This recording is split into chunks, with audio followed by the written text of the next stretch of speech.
As we know, Berdly refused to be partners with Kris for the group project in favor of being partners with only Noelle.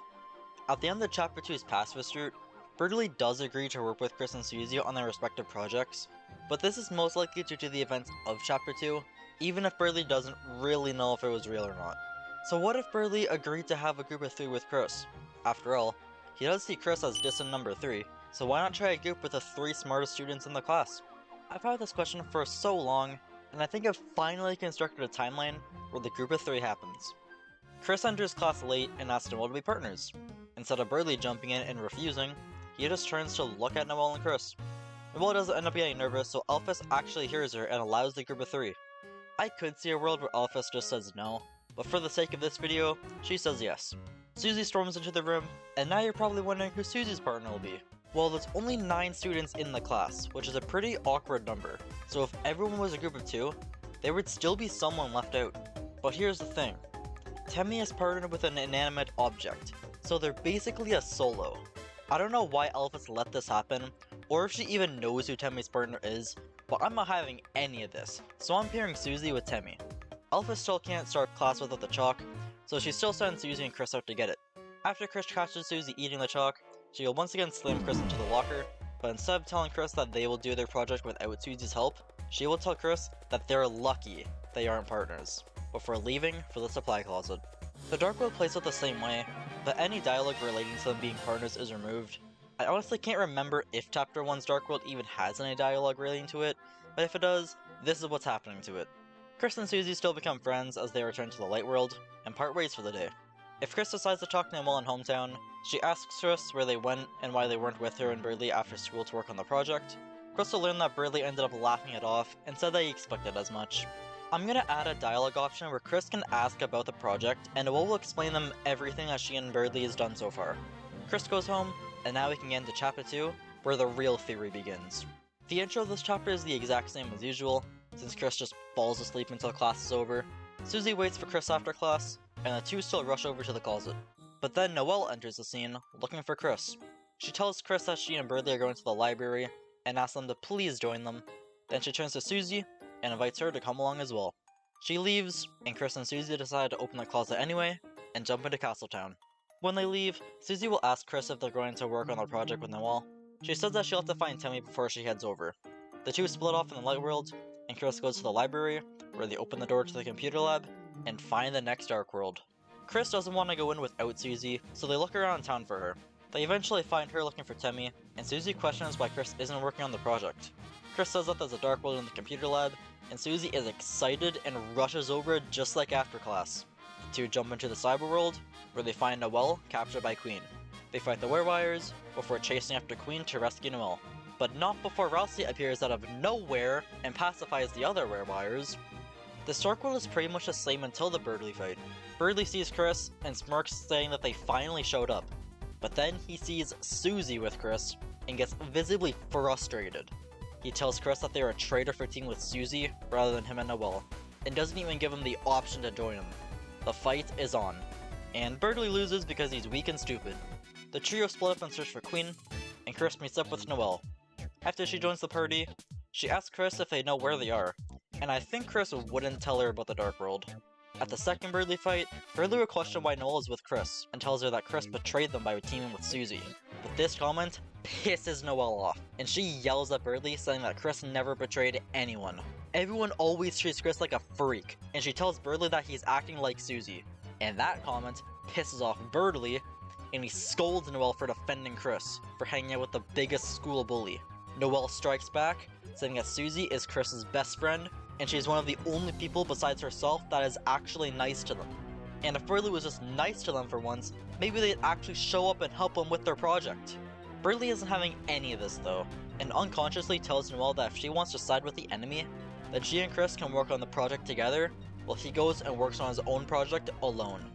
But Berdly made a huge mistake by saying this, and Noelle angrily reminds him that she's the reason he's even passing the class, and that if she wasn't there, it would be known to everyone that Berdly really isn't as smart as he claims to be. Berdly quiets down, and admits that he would be nothing without Noelle. He opens up to Kris about the spelling bee, and that he only won because Noelle got nervous to speak. Noelle also calms down, and is shocked to see Berdly admitting this. But then Berdly remembers Queen and her mission, and tells Noelle that Kris and Susie are trying to stop him. Here's when Noelle tells Berdly that she doesn't want to be Queen's peon, and that she isn't happy working for her. Berdly doesn't believe what he's hearing. He was wrong the whole time, and maybe Queen was just manipulating him. Berdly tells Kris and Noelle that they will team up and take down Queen together. Then, he joins the party. The three of them have a heart-to-heart, similar to Kris and Noelle's heart-to-heart in the real game. They all agree that the three of them will meet up tomorrow and work on their project together. Noelle asks if Susie can come along, and Berdly hesitates before agreeing to it. On one condition, however. None of them can mention that he is really not that smart to her. After the heart-to-heart, they meet up with Queen, and Noelle and Berdly hide since they don't want Queen to know that they are no longer on her side. Queen still wins the prize and gives it to Kris before leaving. Susie and Ralsei turn up, and Susie shows Kris her new healing powers. Kris gives the prize to someone, which doesn't really matter who, because Susie sees Berdly hiding and furiously asks what the hell he's doing. Noelle comes out of hiding and tells Susie to calm down, which just confuses her even more.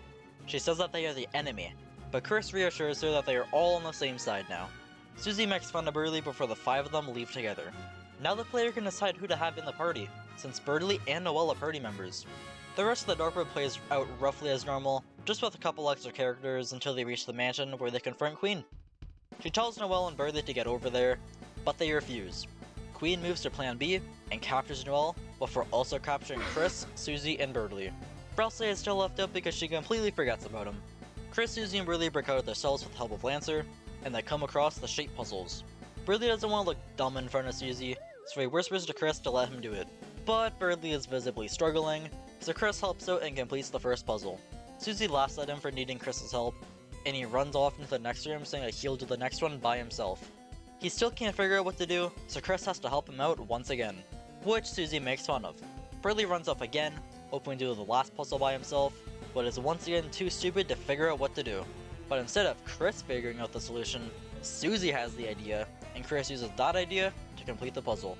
Susie is dying of laughter, and tells Berdly that he's a dumbass for not being able to do any of the puzzles by himself. He looks at Kris, and decides to give in, and tells Susie that he is not as smart as he claims to be. Susie doesn't really care, and still makes that video game reference that Berdly likes. He says that maybe he was wrong about her, and is more open to working with her and Kris to save Noelle and stop Queen.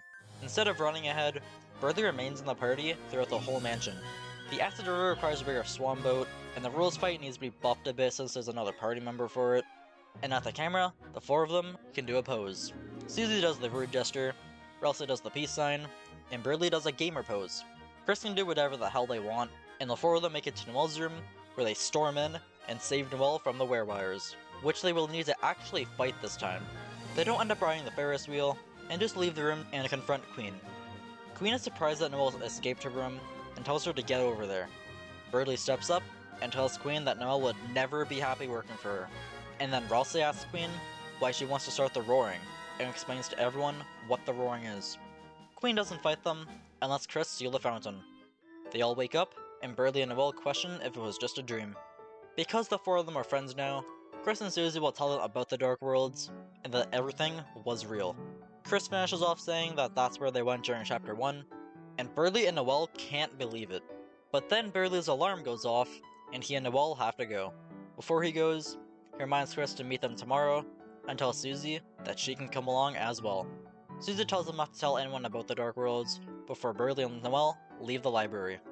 Susie turns to Kris and tells them that they can't let everyone know about the Dark Worlds, and that they should keep it as secretive as possible.